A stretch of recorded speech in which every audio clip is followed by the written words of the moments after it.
Presentando il nuovo calendario dell'Arma dei Carabinieri dedicato ai simboli storici, il nuovo comandante provinciale Claudio Lunardo, da circa un mese in Laguna e alla sua prima esperienza nel nord-est, ha fatto il punto sulla situazione che ha trovato ad oggi nel veneziano, rassicurando i cittadini.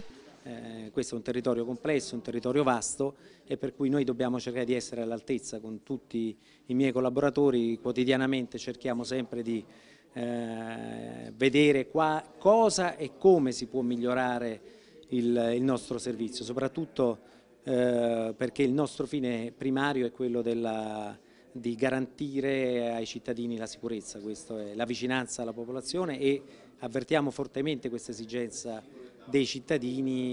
Sicuramente chi subisce questi tipi di reati ha una percezione della sicurezza insomma, un po' svanita. Noi dobbiamo cercare di continuare invece ad assicurare i responsabili di questi reati, che soprattutto reati predatori sono quelli che infastidiscono la popolazione.